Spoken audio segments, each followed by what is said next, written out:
नाथ जी की आपकी जोरदार तालियों से माने अभियान जी का हार्दिक अभिनंदन स्वागत।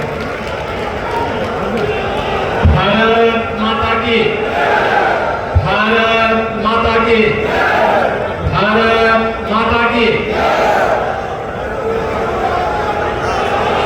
चुनाव की दृष्टि से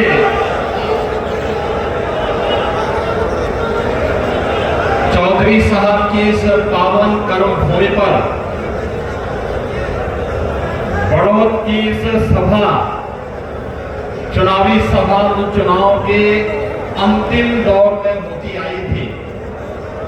आज इस चुनावी सभा में हम उपस्थित हैं राष्ट्रीय लोकदल के अध्यक्ष माननीय चौधरी जयंत जी,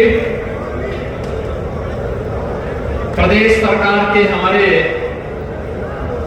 मंत्री श्री अनिल कुमार जी, श्री केपी मलिक जी, राष्ट्रीय लोकदल के महिला विंग के प्रभारी श्रीमती चारू चौधरी जी, जिनका भाषण आपने अभी सुना। और देखो, आप सबके लिए, जितने भी यहाँ पे बड़े चौधरी हैं, सबके लिए खतरे की घंटी भी है। आपकी महिलाएं आगे आ जाएंगे तो आपको खेतों तक सीमित रहना पड़ेगा।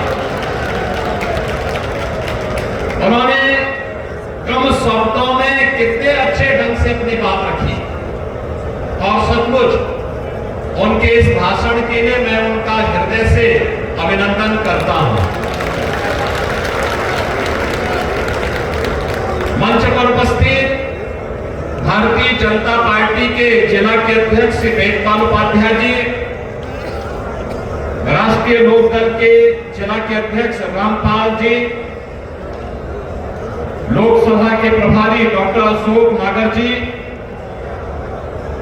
भारतीय जनता पार्टी के प्रदेश के मंत्री और प्रभारी बागपत चंद्रमोहन जी, लोकसभा के संयोजक पूर्व विधायक दीपेंद्र सतवई जी, सह प्रभारी उमेश राणा जी। किसान को मान्यता दी है भारत की राजनीति में। अब किसान को नजरअंदाज करके कोई राजनीति नहीं कर पाएगा, ये मोदी जी ने करके दिखाया है। और बहनों और भाइयों, इसीलिए चौधरी साहब की इस कर्म भूमि को मैं कोटि कोटि नमन करता हूं। बहनों और भाइयों, हम लोगों ने तो राजनीति में यही सीखा था, कहना जाता किसान को सम्मान मिलना चाहिए, अपने पूर्वजों के बताए हुए मार्ग का अनुसरण करके हमें कार्य करना चाहिए। और आज तो वैसे भी हनुमत जयंती है। हनुमत जयंती के अवसर पर खासतौर पर बागपत वासियों को तो और भी मैं बधाई देता हूं। आप तो हनुमान जी के साक्षात आदर्शों का पालन करते हैं। जो कार्य करना है सीधे धड़ल्ले से कर लो, कोई इधर की लौंग लपेट नहीं। और मुझे लगता है ये जो बागपत की पहचान है, किसी के प्रति राग द्वेष नहीं, मजबूती के साथ मूल्य और आदर्शों के लिए सम विषम परिस्थितियों में लड़ना, कार्य करना, अपने नेता के साथ मजबूती के साथ खड़ा होकर के लड़ना, कार्य करना। बहनों और भाइयों, ये बहुत मजबूत स्थिति है, अच्छी बात है। मैं आज इसीलिए आपके पास आया हूं।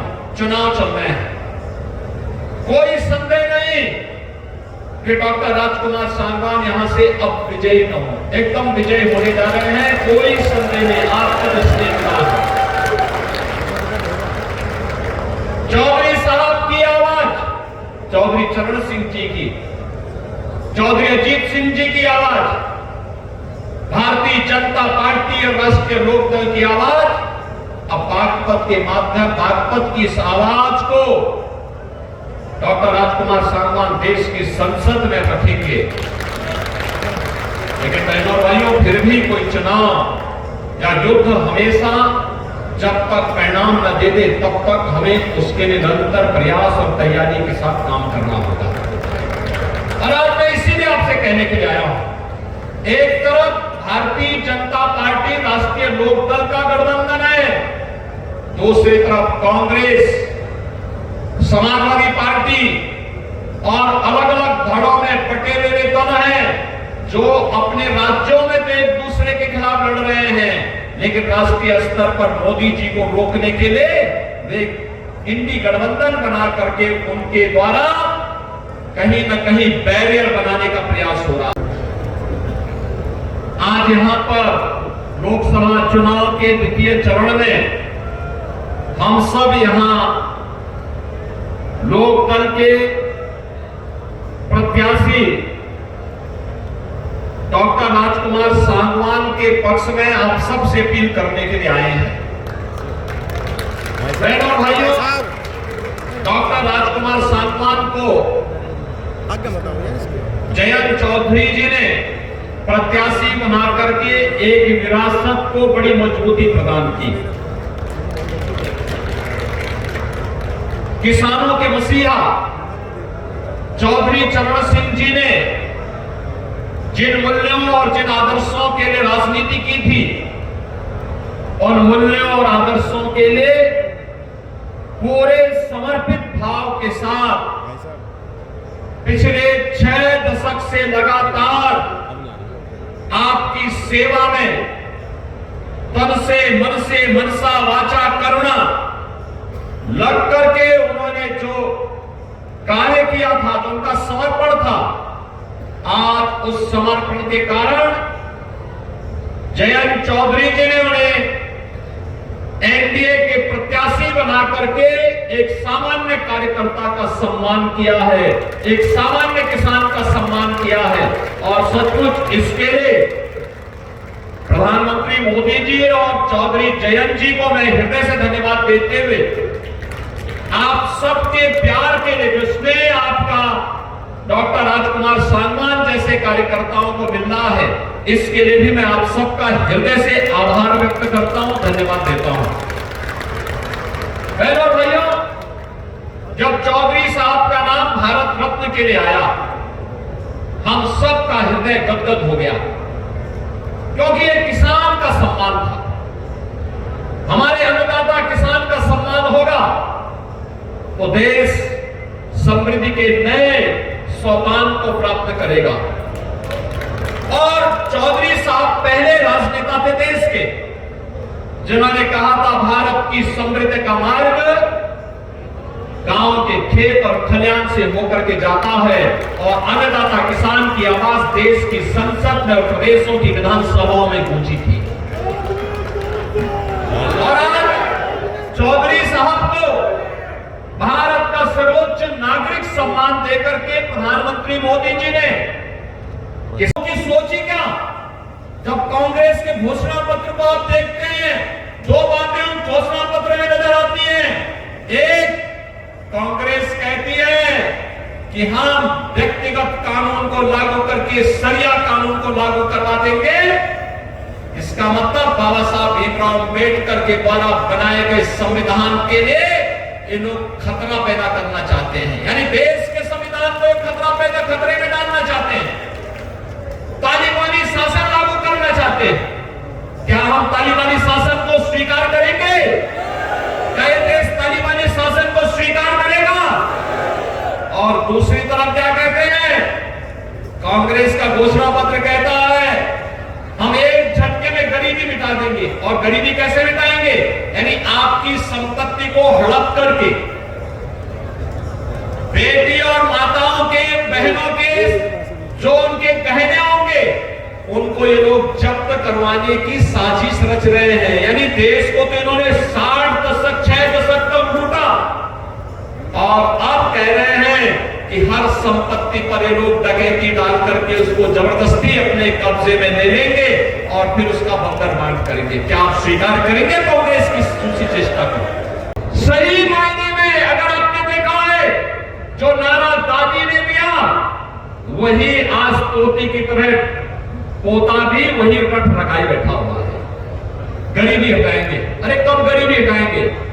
65 वर्षों तक शासन करने का अवसर मिला, तब तो कुछ नहीं कर पाए, और आज जब सत्ता से बेदखल भारत की जनता जनार्दन ने कर दिया है, अब उनको फिर गरीबी हटाने की बात नजर आ रही है। बहनों और भाइयों, मैं इसीलिए कहने के लिए आया हूं, गरीबी सही मायने में किसी ने हटाई है, और उसको हटाने का कार्य क्या है?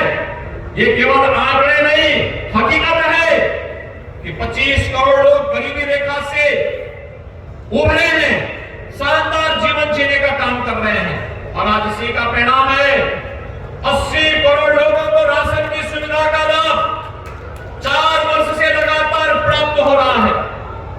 बहनों और भाइयों, 60 करोड़ गरीबों को देश के अंदर 5 लाख रुपए की आयुष्मान भारत में स्वास्थ्य बीमा का कवर मिल रहा है। और उत्तर प्रदेश में तो हमने व्यवस्था बनाई कि हमारा कोई विधायक, कोई पदाधिकारी या पीड़ित भी अगर बीमार है और मुझे एक पत्र भेज देता है तो मैं सीधे जनधन अकाउंट में उसका पैसा भेज देता हूं, कहता हूं मैं उपचार कराओ, चिंता पैसे की मत करना, परिवार के ऊपर बोझा मत आने देना, उसकी जिम्मेदारी हम लोग लेंगे। आखिर हम सत्ता में बैठ के क्या कर रहे हैं? यही हमारा काम है, हर पीड़ित के साथ खड़ा होना। ये लोग क्या चाहते हैं? कांग्रेस के लोग ये आपकी संपत्ति को हड़प लेना चाहते हैं।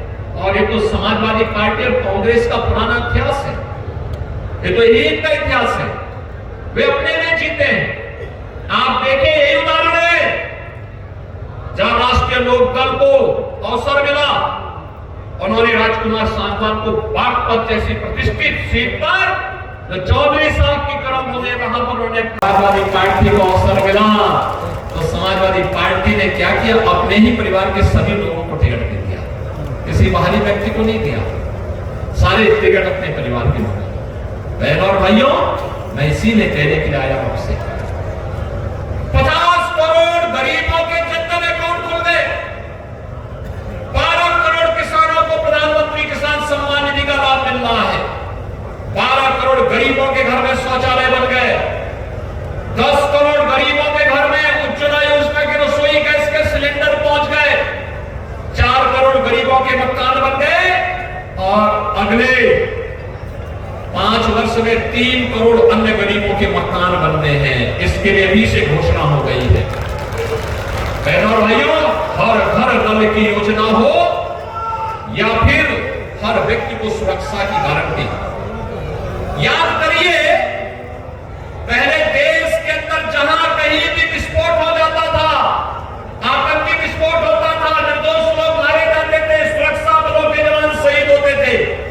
और अब तो जोर से पटाखा भी फट जाए ना तो पाकिस्तान सफाई देता, कहता मैंने नहीं किया है, क्योंकि उसे मालूम है कि अगर उसने कुछ किया तो फिर उसको लेने के देने पड़ जाएंगे, जान बचानी मुश्किल हो जाएगी। क्योंकि अब एक मजबूर नहीं मजबूत सरकार है मोदी जी के नेतृत्व में। और इसलिए बहनों और भाइयों, हम सब आपसे अपील करने के लिए आए, ये देश आपका है, जीवन आपका है, सुरक्षा आपकी है और वोट भी आपका है। वोट गलत जगह जाएगा, आतंकवाद का पुराना दौर लेके आ जाएगा। वोट गलत जगह जाएगा तो माफिया राज और आतंकवाद फिर से लेके आ जाएगा। वोट गलत जगह जाएगा, किसानों और गरीबों के हकों पर फिर डकैती पड़ेगी। वोट गलत जगह जाएगा तो बेटी और व्यापारी फिर असुरक्षित होगा। लेकिन वोट आपने भारतीय जनता पार्टी और सहयोगी दलों को दिया तो यह आतंकवाद को तो सीमा पार ही निपटा देगा और माफिया और अपराधियों को उसकी मांग में घुस करके भी राम नाम सत्य की यात्रा में भेजने का काम भी करेगा। गरीब और किसान के हक पर, नौजवान के हक पर कोई डकैती नहीं डाल पाएगा, बेटी और व्यापारी की सुरक्षा में कोई सेंध नहीं लगा पाएगा। और यही गारंटी एनडीए आपको देने के लिए आया है। भारतीय जनता पार्टी राष्ट्रीय लोकदल का गठबंधन देने के लिए आया है और यही चौधरी चरण सिंह जी का आदर्श भी हम सबके लिए है। और बहनों और भाइयों, इसीलिए हम लोग आए हैं कि जब नल चलेगा तो ही कमल खिलेगा और इसलिए नल चलाने के लिए हम लोग आए हैं। बागपत लोकसभा सीट पर हमें वोट देना है। ये हैंडपंप यहां पर राष्ट्रीय लोकदल का चुनाव चिन्ह है। आप सभी सहमत हैं? सभी सहमत हैं? सभी लोग सहमत है ना? इस वोट की कीमत को समझना है। और जो यहां पे चालू जी ने कहा, याद रखना, घर गृहस्थी, खेती बाड़ी, देश से बढ़कर के नहीं है। हमारे लिए सबसे पहला मेरे देश है। मेरा देश सुरक्षित रहेगा तो हम सुरक्षित रहेंगे, मेरा देश समृद्ध होगा तो हम भी समृद्ध होंगे। इस भाव के साथ हमें कार्य करना है। इसी के लिए चौधरी चरण सिंह जी ने जीवन जिया था। और बहनों और भाइयों, मैं भी इसीलिए आपके पास आया हूं, आपसे कहने के लिए, मैं ये कहने के लिए आया हूं आपसे कि देश के लिए हमें वोट करना है। वोटिंग होनी है, अच्छी वोटिंग होनी चाहिए। पहले मतदान और फिर जलपान। सहमत हैं? सभी लोग सहमत हैं? सभी सहमत हैं? डॉक्टर राजकुमार सांगवान को भारी बहुमत से विजयी बनाएंगे। अब चुनाव प्रचार कल सायकाल बंद हो जाना है 6 बजे। परसों केवल 1 दिन का समय मिलेगा। अब ये जो 2 दिन, कल और परसों 2 दिन का समय है, घर घर आप जाएंगे, नल का समर्थन करेंगे। राष्ट्रीय लोकदल और भाजपा के प्रत्याशी राजकुमार सांगवान को भारी बहुमत से विजयी बना करके देश